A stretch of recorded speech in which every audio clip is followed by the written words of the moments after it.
வணக்கம். இன்றைக்கு வகுப்பில் செய்யுள் விகாரங்கள் பார்க்க போகிறோம். விகாரம் என்றால் மாற்றம் என்பது பொருள். செய்யுளுக்கே உரிய சொற்களில் ஏற்படும் மாற்றங்களை செய்யுள் விகாரங்கள் அப்படின்னு சொல்கிறோம்.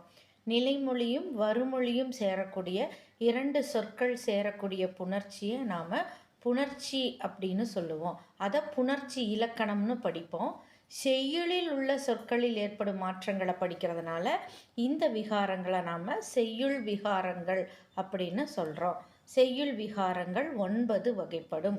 வலித்தல் விகாரம், மெலித்தல் விகாரம், நீட்டல் விகாரம், குறுக்கல் விகாரம், விரித்தல் விகாரம், தொகுத்தல் விகாரம், முதற்குறை, இடைக்குறை, கடைக்குறை என்பன.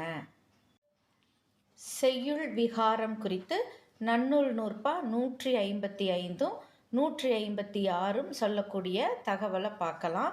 விதி: வலித்தல், மெலித்தல், நீட்டல், குறுக்கல், விரித்தல், தொகுத்தல் வரும் செய்யுள் வேண்டுளி அப்படின்னு சொல்லுது.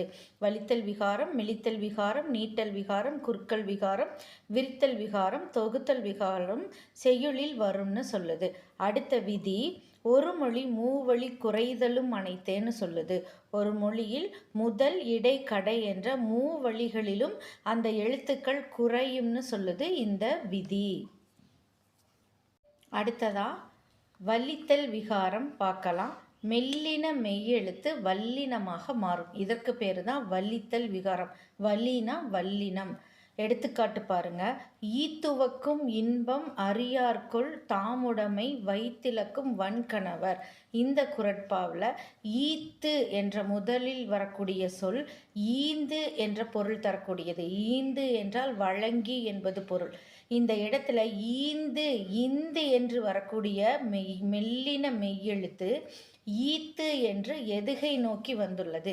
இப்படி மெல்லினமாக இருக்கக்கூடிய ஒரு மெய்யெழுத்து வல்லினமாக மாறி வருவதைத்தான் வல்லித்தல் விகாரம்னு சொல்கிறோம். அடுத்த எடுத்துக்காட்டு பாருங்க. இழுக்கல் உடையிலி ஊற்றுக்கோள் அற்றே ஒழுக்கம் உடையார் வாய்ச்சொல். ஊன்று என்ற சொல்லில் ஊன் இந்த நகரமே இற்றென்று வல்லினமாக மாறி இருக்கு. இதைத்தான் நாம் வலித்தல் விகாரம் அப்படின்னு சொல்கிறோம். அடுத்ததான் மெலித்தல் விகாரம். வல்லின மெய்யெழுத்து மெல்லின மெய்யாக மாறுதல். மெல்லின மெல்லினம். எடுத்துக்காட்டு பாருங்க.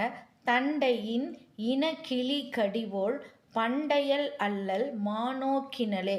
இந்த செய்யுள்ள தண்டை என்ற சொல் கொடுக்கப்பட்டுள்ளது.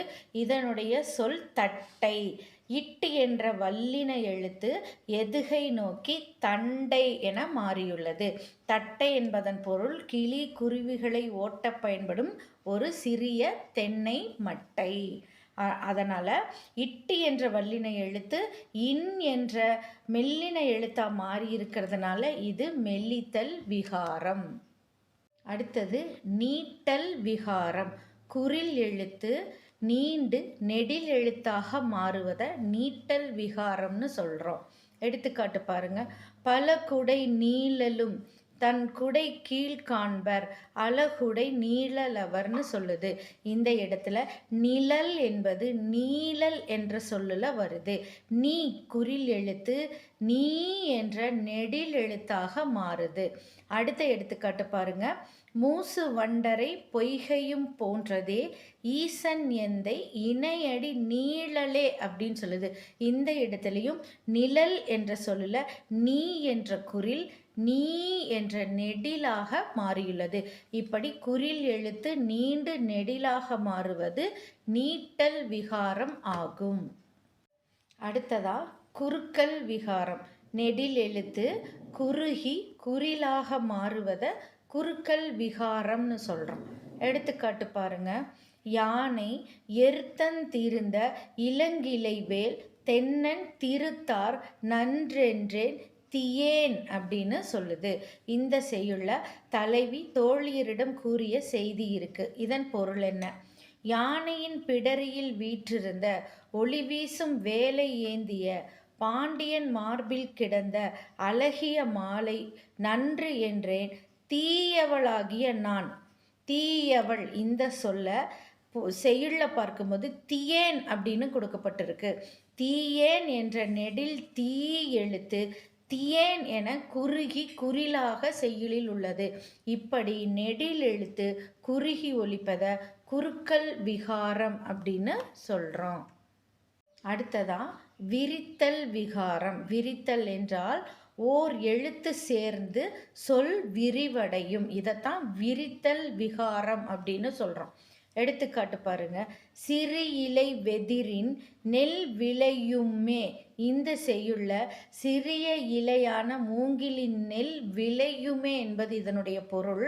விளையுமே என்பது தான் சரியான பொருள். விளையுமே என்று மகரமை கூட இந்த சொல் விரிவடைந்திருக்குது. இந்த இடத்துல மகரமை வந்துள்ளது. அடுத்த எடுத்துக்காட்டு பாருங்க.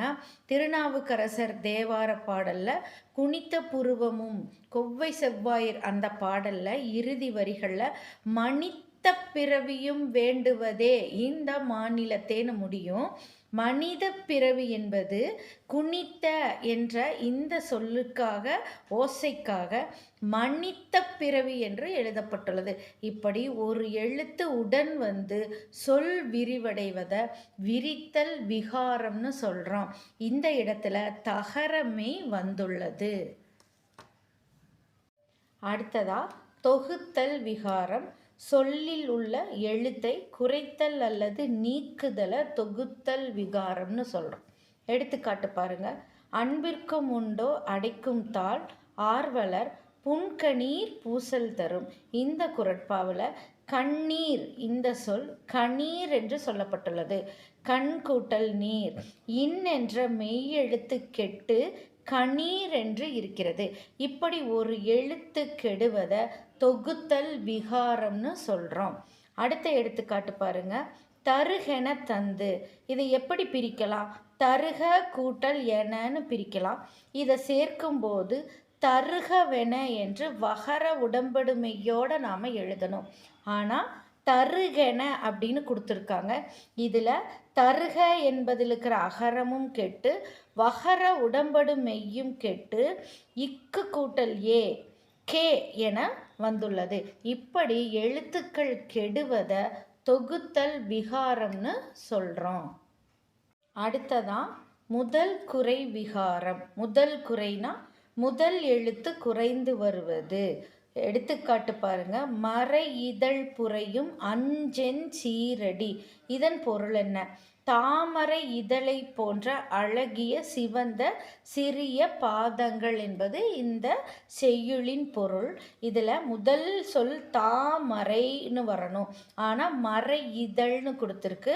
அதனால் தா என்ற முதல் எழுத்து குறைந்து வந்துள்ளதனால இதை நாம் முதல் குறை அப்படின்னு சொல்கிறோம். அடுத்ததான் இடைக்குறை விகாரம். இடையில் உள்ள எழுத்து குறைவதைத்தான் இடைக்குறை விகாரம்னு சொல்கிறோம். எடுத்துக்காட்டு பாருங்க. வேதின வெறின் ஓதி முது போத்து. இந்த செய்யுளுடைய பொருள் என்ன? வேதினம் அப்படின்னா கருக்கு அறிவாள், வெறின் அப்படின்னா முதுகு, ஓதினா ஓந்தி அதாவது ஓனான், முது போத்துனா முதிய ஆண் அப்படின்னு பொருள். இதன் பொருள் என்ன? முதிய ஆண் ஓனானின் முதுகு கருக்கு அறிவாளை போல வளைந்து இருக்கும்னு சொல்லுது. இந்த இடத்துல ஓந்தி என்பது தான் ஓனானுடைய பெயர் இல்லையா? ஆனால் நடுவில் இருக்கக்கூடிய இந்த என்ற மெய்யெழுத்து கெட்டு ஓதி என்று வந்துள்ளது. இப்படி நடுவில் உள்ள அதாவது இடையில் உள்ள எழுத்து குறைவதைத்தான் நாம் இடைக்குறை அப்படின்னு சொல்கிறோம். இடையில் உள்ள இன் எனும் மெய்யெழுத்து குறைந்தது. இடைக்குறை விகாரத்திற்கும் தொகுத்தல் விகாரத்திற்கும் என்ன வேறுபாடுன்னு பார்த்தா, தொகுத்தல் விகாரம் இரண்டு சொற்கள் இணைந்ததாக இருக்கும். இடைக்குறை விகாரம் ஒரே சொல்லில் இடையில் உள்ள எழுத்து குறைவதாக இருக்கும். இந்த வேறுபாட்டையும் நினைவு வச்சுக்கோங்க. அடுத்ததா கடைக்குறை விகாரம். சொல்லில் இறுதி எழுத்து அதாவது கடைசி எழுத்து குறைவதை கடைக்குறை விகாரம்னு சொல்கிறோம். எடுத்துக்காட்டு பாருங்க. நீளுன் துகிலிகை கடுப்ப. இதன் பொருள் என்ன? நீளம் உண்ட. உண்டனா உண்ட பொருள் என்னன்னா நீளம் தோய்க்கப்பட்ட வெண்மையான உடையை போன்று. இதுதான் பொருள். நீலம் என்ற சொல்லில் கடை எழுத்து இம் குறைந்தும் ஈற்றயல் அகரம் குறைந்தும். இந்த லகரத்தை நாம் வாய்ப்பாடு பிரிக்கும்போது இல் கூட்டல் ஆன்னு பிரிப்போம். இந்த அகரம் கெட்டுச்சுன்னா இல் மட்டும்தான் நிற்கும். அப்போ மகரமையும் அகரமும் கெட்டு நீல் என்று இந்த சொல் நிற்பதால் இதை நாம் கடைக்குறை விகாரம்னு சொல்கிறோம். இந்த வகுப்பில் செய்யுள் விகாரங்கள் என்றால் என்ன, அது எத்தனை வகைப்படும்னு எடுத்துக்காட்டுகளோடு பார்த்தோம். அடுத்த வகுப்பில் வேறு இலக்கணத்தோடு நாம் சந்திப்போம். வகுப்பில் இணைந்ததற்கு நன்றி.